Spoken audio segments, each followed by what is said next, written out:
Yo, hai. Balik lagi di channel rekap film kesayangan kalian, yaitu 81 Recap. Kali ini kita akan membahas film yang rilis pada tahun 2017 berjudul Brawl Incel Block 99. Film ini menceritakan tentang seorang mantan petinju yang hidupnya berantakan dan memutuskan bekerja pada bos narkoboy demi memperbaiki hidup bersama istrinya. Dan di saat misi pertamanya, ia mengambil barang bersama dua anggota timnya dan bertindak ceroboh dengan menembaki polisi, akan tetapi ia justru menyelamatkan polisi dan akhirnya ditangkap, lalu dijatuhi hukuman 7 tahun penjara, dan di penjara itulah aksi gila-gilanya akan terjadi. Jadi, seperti apa keseruannya? Tanpa berlama-lama lagi, siapkan cemilan, sesuaikan posisi rebahan, dan inilah Brawl Incel Block 99.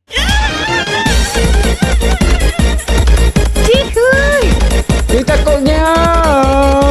Ambil aku tiga. Aku dah berak babi.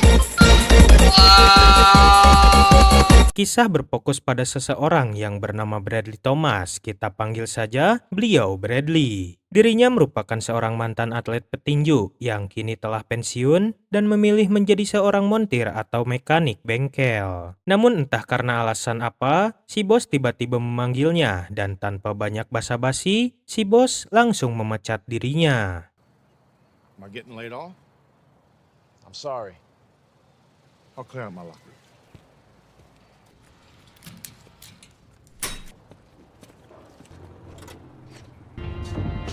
Setibanya di rumah, Bradley menemukan istrinya yang bernama Lauren tengah berada di dalam mobil. Entah karena rarungsing akibat dipecat, Bradley tiba-tiba saja umbak-ambek kepada Lauren dengan melemparkan handphone milik Lauren dan juga menghancurkan mobilnya.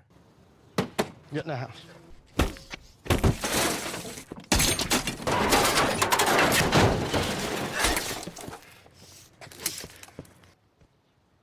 Setelah itu di dalam rumah, Lauren menanyakan hal yang telah diperbuat oleh Bradley dan juga menceritakan rumah tangga mereka yang semakin kacau. Communication between us hasn't been much. You want to end it with us? Will things be different than they've been? Mendengar penuturan istrinya, Bradley pun terenyuh dan berniat untuk memperbaiki semuanya. I want us in a better home than this shithole. And kids and happy and will you abide? Selang beberapa lama, Bradley sekarang terlihat bekerja menjadi pengedar barang haram dari seseorang yang dilakukannya karena terpaksa dan tidak ada pilihan lain. Step up to the window.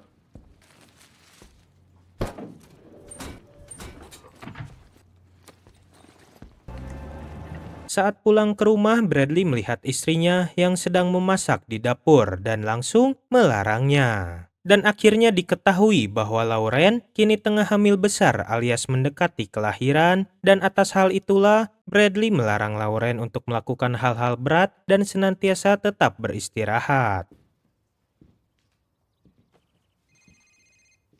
Okay, I'll be right over. Gil.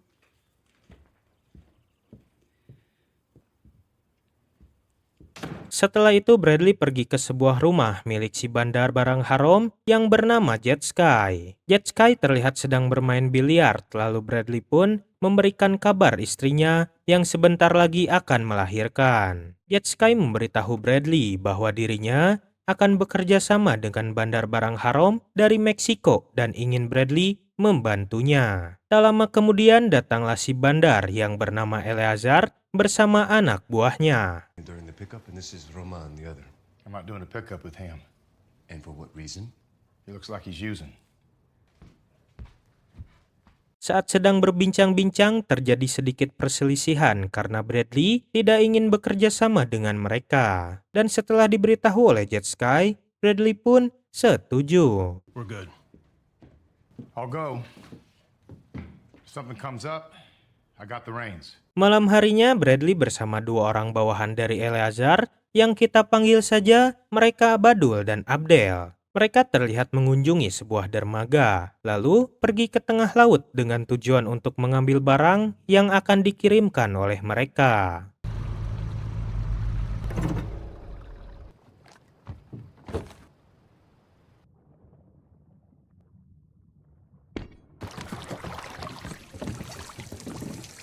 Setelah mendapatkan barangnya, mereka kembali ke dermaga dan terjadi perselisihan lagi antara Bradley dengan mereka yang membuatnya menghantam Bradley lalu meninggalkannya.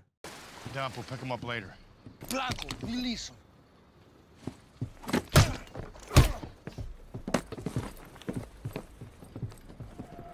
Tak berselang lama Bradley melihat mereka berdua ketahuan oleh polisi dan terlihat saling adu tembak. Melihat hal itu Bradley memutuskan untuk pergi ke sana. Namun bukannya membantu mereka berdua, Bradley malah menghabisi mereka hingga maut.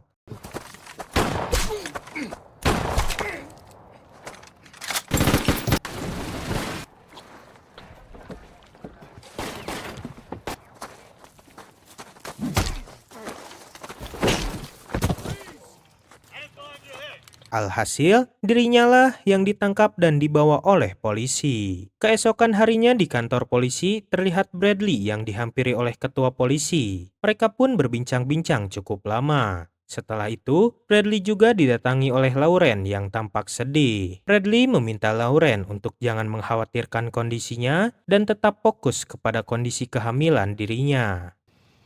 There's no reason for you and the koala to go through that experience. For me to watch you go through it, so please. Okay. Di ruang persidangan, Bradley akhirnya ditetapkan hukuman 7 tahun penjara yang berlokasi di penjara Franklin R. James. I hereby sentence Bradley Darrell Thomas to be incarcerated for 7 years at the Franklin R. James Medium Security Detention Center.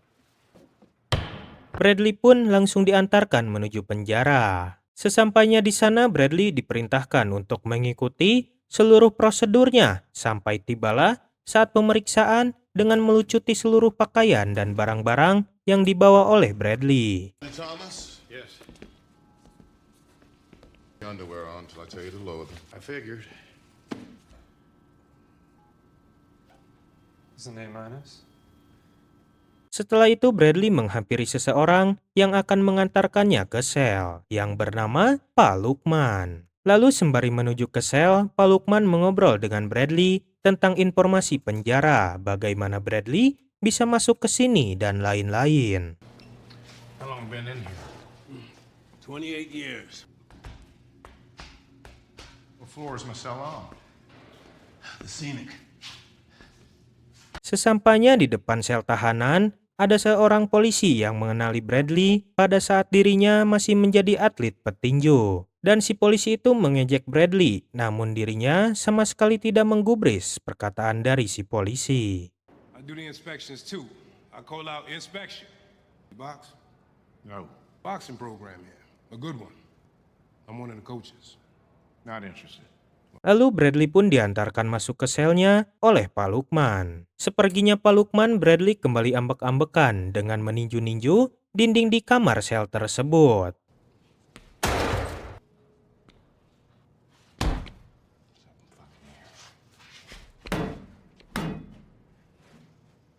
Malam harinya ketika semua tahanan dikumpulkan, Bradley kembali bertemu dengan polisi tadi yang membuatnya semakin jengkel dengan polisi itu karena terus meledek hingga mereka pun beradu cocot. You're not off to a good start, Mr. Thomas.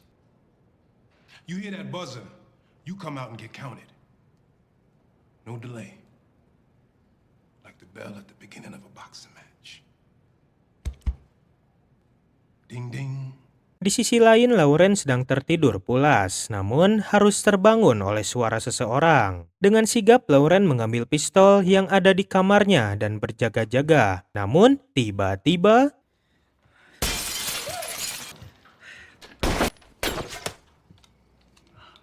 Keesokan harinya, Bradley dipanggil oleh petugas administrasi dan memberitahu ada seseorang yang mengaku sebagai dokter pelamar atau dokter kandungan ingin menemuinya. Setelah itu dirinya pun diantarkan untuk menemui orang tersebut. It's that one. It's Thomas. Who are you? Setelah bertemu ternyata orang itu bukanlah dokter pelamar seperti apa yang dibicarakan. Namun seseorang yang mengaku asisten dari si Eleazar yang kita panggil saja Om Alec. Si Alec ini memperlihatkan foto istrinya yang tengah diculik dan disekap oleh si Eleazar. Eleazar melakukan ini atas alasan kerugian dari gagalnya misi Bradley yang menyebabkan kerugian hingga 32 juta dolar dan juga kematian dari 2 anak buahnya. Dengan itu, Eleazar memerintahkan Bradley untuk membunuh seseorang yang bernama Christopher Bridge yang berada di penjara Redel sel No. 99. Om Alec pun memberitahu agar bisa pindah ke penjara itu adalah dengan membuat kekacauan yang akhirnya Bradley dapat dipindahkan ke sana. Who's this guy I'm supposed to get? Christopher Bridge. And he is in Redleaf, cell block 99. Selesai di sana, Bradley diantarkan kembali ke sel oleh si polisi yang tadi ada di awal. Pada saat hendak masuk ke sel, Bradley memulai aksinya dan inilah yang terjadi. Dengan background sebagai atlet tinju, tidak susah bagi Bradley untuk menghabisinya dan inilah yang dia lakukan. Setelah itu, para polisi berdatangan dan langsung menodongkan senjata kepada Bradley. Bradley pun kembali diantarkan ke selnya, akan tetapi... Ya, tampaknya Bradley belum puas sehingga kembali menyerang para polisi, walaupun akhirnya Bradley dapat dilumpuhkan dengan disetrum.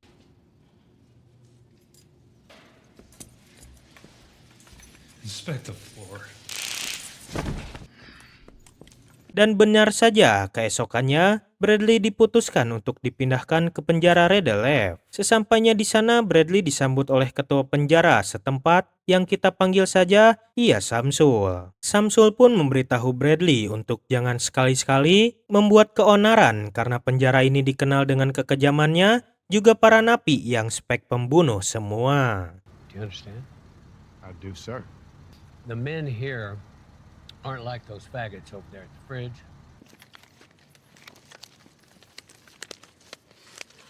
Setelah melakukan pemeriksaan, Bradley diantarkan ke selnya yang dilihat-lihat jauh lebih buruk dari sel yang sebelumnya. Namun, itulah yang harus Bradley tinggali.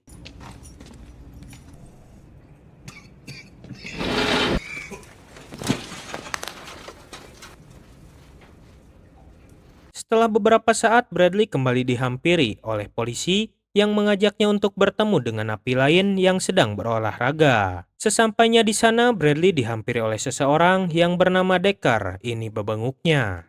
My name's Derek. Bradley. I'm gonna go work out. Hey, you do not want to get near those guys. Decker pun memberitahu bahwa semua orang di sini adalah penjahat kelas kakap semua, jadi jangan sekali-sekali mencoba membuat masalah dengan mereka. Namun tanpa menghiraukan apa yang dikatakan oleh Decker, Bradley malah menantang mereka semua dan inilah aksinya. Wanna start some stuff? I'm more of a finisher.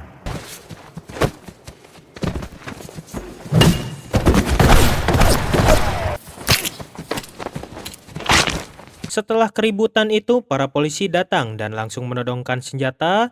Tak ada pilihan lain, Bradley pun berhenti dan menyerah. Sempat melawan saat ditangkap, Bradley kembali dihentikan oleh Samsul sendiri. You just lost your minimum freedom.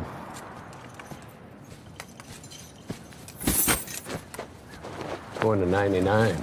Samsul lalu membawanya ke sebuah ruangan. Di sana, Samsul pun menceramahi Bradley tentang penjara ini. Lalu, Bradley pun dipakaikan sebuah sabuk listrik yang mana ketika Bradley melakukan keonaran, Samsul tinggal memencet remote yang membuat Bradley kesetrum. Each time you misbehave, you earn 5 points. Each point gets you one of these.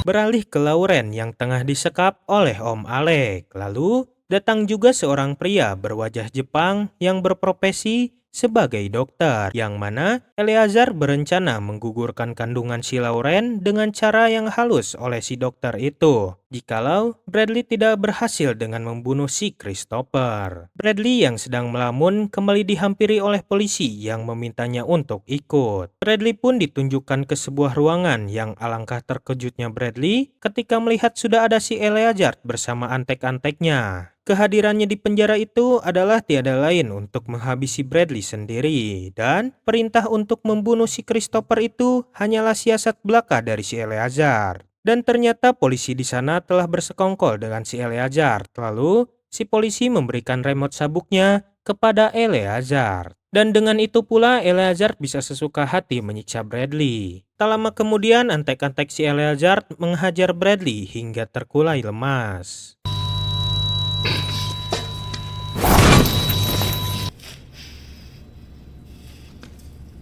It's a long, slow payback, Blanco.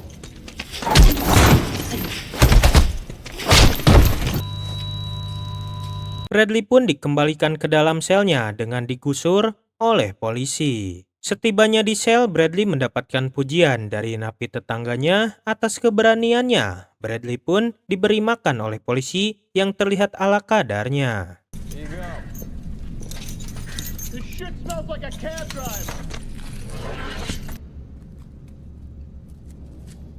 Lalu Bradley memanggil kembali si polisi dan mengeluhkan kondisi selnya yang bau. Si polisi pun menekan remote yang membuat Bradley kesakitan. Akan tetapi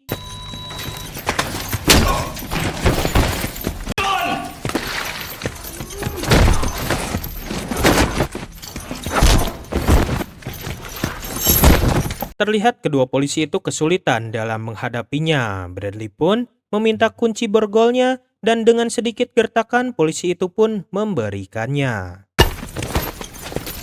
You will be choked out cold by the time you get back. Dead. It'll be on you. Give me the keys. Get in.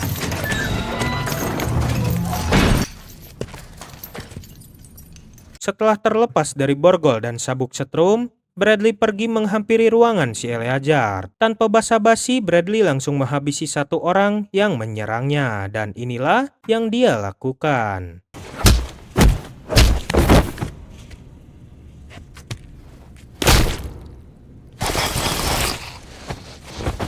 Lalu antek-anteknya pun kembali menyerangnya, namun dengan mudah ditumbangkan oleh Bradley.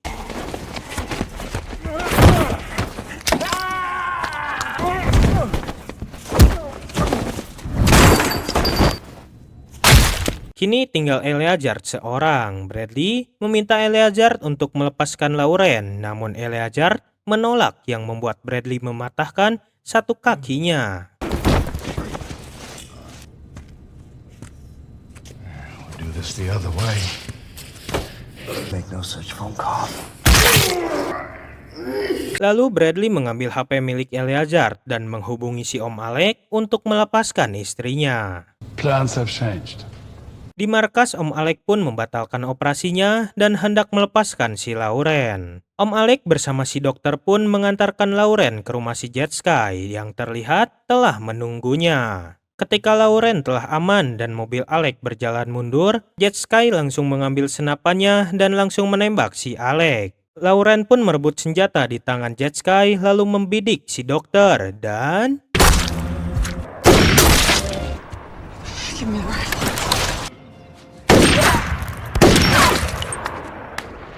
Kembali kepada Bradley, dirinya ketahuan oleh para polisi dan langsung bersembunyi di balik pintu baja. Bradley pun memohon untuk bisa menelepon istrinya terlebih dahulu, yang setelah bernegosiasi, Samsul pun mengizinkannya. Bradley pun menelepon Lauren dan mereka mengobrol tentang anak yang akan dilahirkannya dan lain-lainnya. You want to say something to the koala? I know you'll have good life. Grow up healthy and smart. Setelah menelepon, Bradley kembali menghampiri Eleazar yang terbaring kesakitan dan tanpa banyak bacot, inilah yang dia lakukan.